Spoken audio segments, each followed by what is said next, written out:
Hello everyone, welcome to all of you for the Hebrew classes. ఈ Hebrew క్లాసెస్కి మీ అందరికీ స్వాగతము. ఈ హీబ్రూ క్లాసెస్లో this is our third class. Hebrew, this is our third class.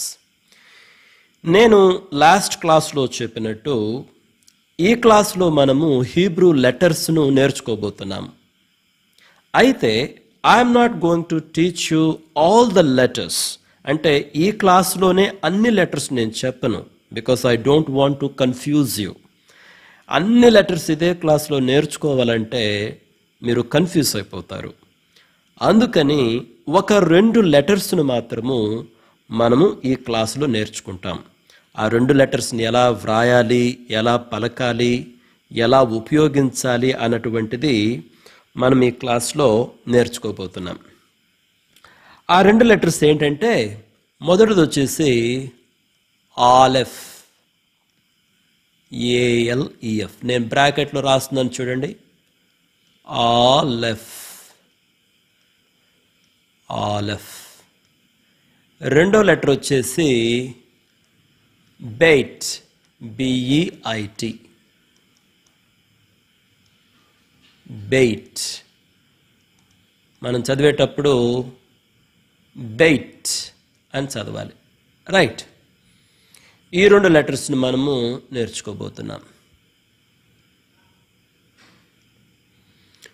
You see, ఆలెఫ్ అనే దాన్ని ఎలా రాస్తారంటే, ఈ విధంగా గీత గీసి ఇట్లొక గీత, ఇట్లొక గీత. దీనిని ఆలెఫ్ అంటారనమాట. అయితే ఈ విధంగా వ్రాయడాన్ని ఏమంటారంటే, దీని ప్రింట్ వర్షన్ అనమాట. ప్రింట్ వర్షన్ అంటే పాఠ్య పుస్తకాలలో ప్రింట్ చేసేటప్పుడు ఆలెఫ్ని ఈ విధంగా రాస్తారు. అదే కానీ మనం నోట్స్లో రాసుకోవాలనుకోండి, అప్పుడు డిఫరెంట్గా రాస్తాం ఆలెఫ్ని. అప్పుడు ఎలా రాస్తామో చూడండి, ఈ రకంగా రాస్తాం. ఇటు సీలాగా రాసి ఒక గీత పెడతాం చూడండి, ఇది ఆలెఫ్. దీన్ని స్క్రిప్ట్ రైటింగ్ అంటారు. స్క్రిప్ట్ రైటింగ్, దీన్ని స్క్రిప్ట్ రైటింగ్, రైట్? దీన్ని మళ్ళీ రాస్తాను చూడండి, దీన్ని స్క్రిప్ట్ రైటింగ్ అంటారు. ఇక్కడి నుంచి గీత పెట్టా చూడండి, రైట్? కాబట్టి దీన్నేమో ప్రింట్ రైటింగ్, ప్రింట్ వర్షన్ అనమాట. ఈ రకంగా ఈ పర్టికులర్ దాన్ని, దీన్ని వచ్చేసి స్క్రిప్ట్ రైటింగ్ అంటారు చూడండి. అంటే నోట్స్లో మనం రాసుకునేటప్పుడు ఈ రకంగా రాస్తాం ఆలెఫ్, కానీ ప్రింట్ చేసేటప్పుడు మాత్రము ఈ రకంగా ప్రింట్ చేస్తారు చూడండి, రైట్? కాబట్టి ఈ ఆలెఫ్ అన్నటువంటిది ఆ అన్నటువంటి సౌండ్ని ప్రొడ్యూస్ చేస్తుంది. మనం తెలుగులో అయితే ఆ అని రాస్తాము, కానీ యాక్చువల్గా ఆ లెటర్ ప్రొడ్యూస్ చేసే సౌండ్ ఏంటంటే ఆ అన్నటువంటి సౌండ్ను ప్రొడ్యూస్ చేస్తుంది. అయితే కొన్నిసార్లు ఈ లెటర్ అసలు ఏ సౌండ్ను ప్రొడ్యూస్ చేయకుండా సైలెంట్గా ఉంటుంది. కాబట్టి ఎప్పుడు ఈ లెటరు సౌండ్ను ప్రొడ్యూస్ చేస్తుంది, ఎప్పుడు ఏ సౌండ్ని ప్రొడ్యూస్ చేయకుండా సైలెంట్గా ఉంటుందో మనం దాన్ని కొంచెం నేర్చుకోవాలి, right? So this is aleph, aleph. రెండో లెటర్ వచ్చేసి బెయిట్. బెయిట్ ఎలా రాస్తాం చూడండి, ఈ విధంగా రాసి ఈ విధంగా గీత కొట్టి ఇంకొకటి ఇట్లా రావాలి. బ్రాకెట్లో ఒక చుక్క పెట్టాలి. దీనిని బెయిట్ అంటాం. అయితే ఇది ప్రింట్ వర్షన్, కానీ మనం రాసేటప్పుడు మనం నోట్స్లో రాసుకోవాలనుకోండి, అప్పుడు ఎలా రాస్తామంటే ఇట్లా, రైట్? ఇది బెయిట్ అన్నమాట. కాబట్టి చూడండి, బెయిట్ ఇక్కడ ఉంది కదా ఆల్రెడీ, దీన్ని బెయిట్ అంటాం. ఇక్కడ ఉంది కదా, పైన హెడ్డింగ్లో పెట్టండి బెయిట్. బ్రాకెట్ లోపల చుక్క ఉండాలి, బ్రాకెట్ కాదు, లోపల చుక్క ఉండాలి, రైట్? కాబట్టి ఇది ఏ సౌండ్ ప్రొడ్యూస్ చేస్తుందో ఉబ్. మనం ఉబ్ అంటే బా సౌండ్ అనొచ్చు, మనం అనొచ్చు బా అనొచ్చు.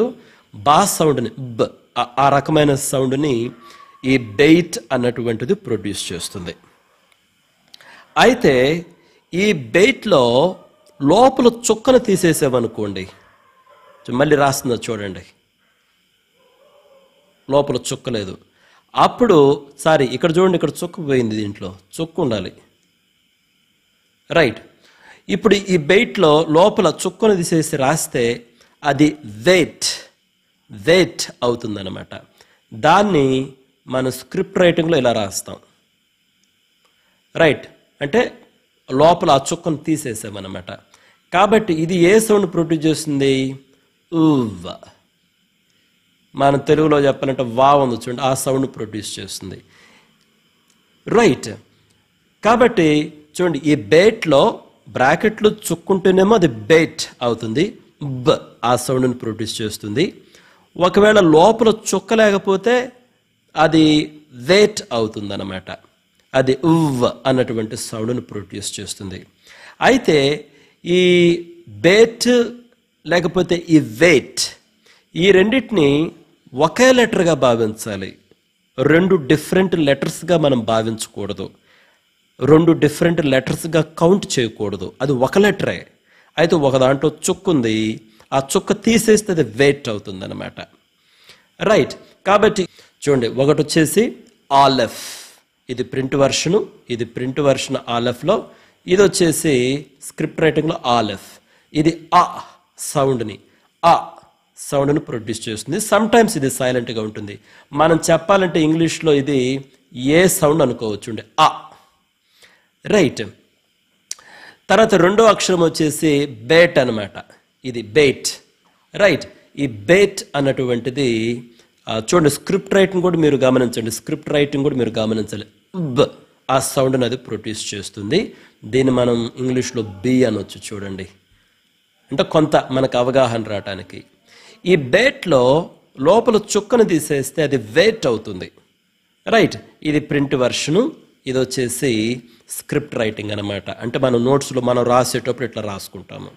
ఇది వచ్చేసి ఉవ్, అంటే వా సౌండ్. మనం ఇంగ్లీష్లో రావాలంటే వి గుర్తుపెట్టుకోండి, ఇట్లా గుర్తుపెట్టుకోవచ్చు. రైట్, కాబట్టి డియర్ ఫ్రెండ్స్ చూడండి, ఈ లెటర్స్ని మీరు ఎలా రాయాలి, ఎలా పలకాలి, ఆ సౌండ్స్ ఏంటివి అన్నటువంటిది మీరు గమనించాలి. అయితే ఇక్కడ ఇంట్రెస్టింగ్ థింగ్ ఏంటంటే, మనము ఈ రెండు అక్షరాలను ఉపయోగించి మనం ఒక పదాన్ని రాయొచ్చు, ఒక వర్డ్ని రాయొచ్చు. చూడండి, నేను రెండు అక్షరాలే అంటున్నాను, మూడు అంటం లేదు. ఎందుకంటే ఆ బెయిట్, ఆ వెయిట్, ఆ రెండు ఒకటే అక్షరం. అయితే చుక్క తీసేస్తే, ఆ బెయిట్లో చుక్క తీసేస్తే అది వెయిట్ అవుతుంది. ఆ విధంగా హీబ్రూలో కన్సిడర్ చేస్తారనమాట. అందుకని నేను మూడు అక్షరాలు అంటం లేదు, రెండు అక్షరాలే అంటున్నాను. అయితే ఈ రెండు అక్షరాలను ఉపయోగించి ఒక పదాన్ని మనం రాయొచ్చు. Now let us see that word. ఆ పదాన్ని మనం ఇప్పుడు నేర్చుకుందాం. రైట్, ఆ పదం ఏంటంటే అబా. అబా ఎలా రాస్తున్నాను చూడండి, దిస్ ఆలెఫ్, ఆ బా, చుక్క, మళ్ళీ ఆలెఫ్. మీరు చూస్తే ఈ ఆబా, ఇది ఆలెఫ్ కదా, ఇది ఆ అన్న సౌండ్ని ప్రొడ్యూస్ చేస్తుంది, ఆ ఆలెఫ్. ఇది బా, ఇది బేట్ అనమాట, అది బా అన్న సౌండ్ని ప్రొడ్యూస్ చేస్తుంది. కానీ యాక్చువల్గా ఈ బేట్ అన్నటువంటిది ప్రొడ్యూస్ చేసేది బ్ సౌండ్. అయితే దానికి ఆలెఫ్ అన్నటువంటిది ఆ సౌండ్ను ప్రొడ్యూస్ చేస్తుంది. కాబట్టి ఈ బేట్తో పాటు ఆలెఫ్ను కలిపినప్పుడు అదేమవుతుందంటే అది బా సౌండ్గా మారిపోయింది. చూడండి, అర్థమైందా? కాబట్టి ఆ బా, ఇది మనం రెండో ఆ పెడదాం చూడండి. రైట్, ఆ బా. మనం హీబ్రూని ఈ రైట్ నుంచి లెఫ్ట్కి రాస్తామని నేను పోయిన క్లాస్లో చెప్పాను. I hope you remember that. Right, కాబట్టి ఇది ఆ బా. ఇది ప్రింట్ వర్షన్. నేను ప్రింట్ వర్షన్ అని చెప్పాను కదా, this is actually print version. అదే కానీ మనం నోట్స్లో రాసుకునేటప్పుడు ఎలా రాస్తామంటే ఆబా చూడండి, this is aleph, this is ఆలెఫ్. ఆ బా ఎలా రాస్తాము మనం, ఇలా ఇలా. మళ్ళీ ఆలెఫ్. రైట్. కాబట్టి ఈ పదం వచ్చేసి ఆ, ఇది బ్ సౌండ్, ఇది ఆలెఫే. కాబట్టి ఈ రెండు కలిపితే మనకేమవుతుంది, బా సౌండ్ వస్తుంది. ఆ బా. ఇది వచ్చేసేమో ఇది ఏ వర్షన్, స్క్రిప్ట్ రైటింగ్ అనమాట. Script writing. రైట్. ఇంతకీ ఆబా అంటే ఏంది? ఆబా అంటే ఫాదర్, తండ్రి. మనకి బైబిల్ అవగాహన ఉన్నటువంటి వాళ్ళు మనం దీన్ని గుర్తుపెట్టవచ్చు. అబ్బా అని మనం తెలుగులో అబ్బా ఫాదర్ అంటాం చూడండి. దట్స్ ఎగ్జాక్ట్లీ ఈ పదం అనమాట, అది Aba. Right. So dear friends, I hope you understand ఈ ఆలెఫ్ అన్నటువంటి పదము, ఈ బేట్ అన్నటువంటి పదము ఎలా ఉపయోగించాలి. ఈ బేట్ అన్నటువంటి పదంలో చుక్కన తీసేస్తే అది వెయిట్ అవుతుంది అని నేను మీకు చెప్పడం జరిగింది. Right. Shall I just give you a recap? Otherwise I will just give you a recap. Wait. Yeah, see, look at this. ఇక్కడ మీరు గమనించండి. Aleph, this is aleph, this is aleph. Right. ఇది ప్రింట్ వర్షను, ఇది వచ్చేసి script writing. ఆ అన్న sound produce చేస్తుంది. Some times it is silent. I will explain you ఇది ఎప్పుడు సైలెంట్ అవుతుంది. ఇది వచ్చేసి బెయిట్, బెయిట్. ఇలా ఇది ఒకటి ప్రింట్ వర్షను, ఇంకోటి వచ్చేసి స్క్రిప్ట్ రైటింగ్. బ్ ఆ సౌండ్ అది ప్రొడ్యూస్ చేస్తుంది. ఈ బేట్లో చుక్క తీసేస్తే ఇది వెయిట్. రైట్. సో ఇది ప్రింట్ వర్షన్, ఇది వచ్చేసి స్క్రిప్ట్ రైటింగ్. ఉవ్ ఆ సౌండ్ ఇది ప్రొడ్యూస్ చేస్తుంది. ఆ తర్వాత ఈ రెండింటిని మనం ఉపయోగించి ఆబా అన్నటువంటి ఒక పదం మనం రాసామన్నమాట. చూడండి, ఆలెఫ్, ఇది వచ్చేసి ఆలెఫ్, ఇది వచ్చేసి బేట్, ఇది బేట్, మళ్ళీ ఆలెఫ్ అన్నమాట. కాబట్టి ఈ బేట్, ఈ ఆలెఫ్, ఈ రెండింటిని కలిపితే మనకు బా అన్నటువంటి సౌండ్ వస్తుంది. ఒకవేళ ఇక్కడ ఆలెఫ్ లేదనుకోండి, ఈ బేట్ అన్నటువంటిది కేవలము బ్ అన్న సౌండ్ మాత్రమే ప్రొడ్యూస్ చేయగలదు. అయితే మనకు కావాల్సింది బా కదా, కాబట్టి బ్ ప్లస్ ఆ రెండు కలిపితే వచ్చేదే బా అనమాట. అందుకని ఆ బా. రైట్. ఇది ప్రింట్ వర్షన్ అని నేను చెప్పాను. ఇది this is actually print version. మనకు కావాల్సింది మన స్క్రిప్ట్ రైటింగ్ ఎలా, this is script writing. Script writing ఏ విధంగా ఉంటుందో చూడండి. మనం ఇక్కడ రాసాం. ఇది వచ్చేసి ఆలెఫ్, మళ్ళీ ఈ రెండు వచ్చేసి ఇది బేట్ ప్లస్ ఆలెఫ్ అనమాట. రైట్. కాబట్టి ఆబా ఇది script writing. So the meaning ఏంటి? ఫాదర్, ఫాదర్ అని మనం గమనించాలి. ఇక్కడ let me explain you something about, అంటే ఈ హీబ్రూ లాంగ్వేజ్ గురించి కొన్ని ఇంపార్టెంట్ పాయింట్స్ని నేను మీ ముందుకు తెస్తాను. చూడండి, this is very important, you should understand. మొదటి పాయింట్ ఏంటంటే చూడండి, Hebrew is one of the ancient languages. ఈ ప్రపంచంలో అత్యంత పురాతనమైనటువంటి భాషలలో హీబ్రూ అన్నటువంటిది ఒక పురాతనమైనటువంటి భాష అన్నమాట.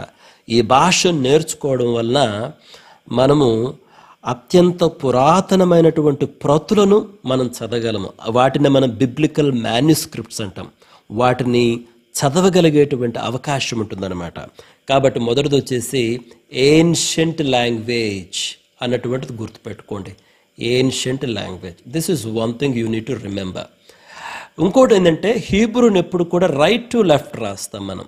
Right to left, right to left రాస్తాము, ఇట్లా రాస్తాం అన్నటువంటి విషయాన్ని మనం గమనించాలి. అది రెండోది. ఇంకోటి ఏంటంటే హీబ్రూలో యాక్చువల్గా ఈ ఆల్ఫాబెట్లో 22 లెటర్స్ ఉంటాయి. చూడండి, 22 లెటర్స్ ఉంటాయి. అయితే ఈ 22 లెటర్స్ కూడా అన్నీ కూడా కన్సోనెంట్సే, అన్నీ కూడా కన్సోనెంట్సే. అంటే అన్నీ కూడా అచ్చులే, అచ్చులు అవి సారీ అన్నీ కూడా హల్లులు. అచ్చులు అన్నటువంటి లేవు, అంటే వొవెల్స్ లేవు. యాక్చువల్గా హీబ్రూలో ఈ ఒరిజినల్ భాషలో వొవెల్స్ అన్నటువంటి లేవు అసలు. అన్నీ కూడా కన్సోనెంట్సే, అన్ని హల్లులే. అన్ని హల్లులే ఉంటే అసలు ఆ పదాలను ఎలా ఉచ్చరించాలో తెలియదు అసలు ఎవరికి. అందుకని ఏం చేశారంటే ఈ 22 లెటర్స్లో ఒక 5 లెటర్స్ని వాళ్ళు సెలెక్ట్ చేసుకొని ఆ లెటర్స్ని అటు హల్లులుగాను అవసరమైనప్పుడు అచ్చులుగాను అంటే అవసరమైనప్పుడు వొవెల్స్ గాను ఉపయోగించడం ప్రారంభించారు. అంటే మనం ఒక మాటలో చెప్పాలంటే ఒక 5 లెటర్లు డబుల్ డ్యూటీ చేస్తున్నాయి. డబుల్ డ్యూటీ అన్నాం మనం. అంటే అవసరమైనప్పుడు అవి హల్లులుగా పనిచేస్తాయి, లేదా అవి అచ్చులుగా కూడా పనిచేస్తాయి. వాటిలో ఒకటి ఇందాక మనం నేర్చుకున్నాం చూడండి, ఆలెఫ్ ఇట్లా రాసాం కదా, అదనమాట.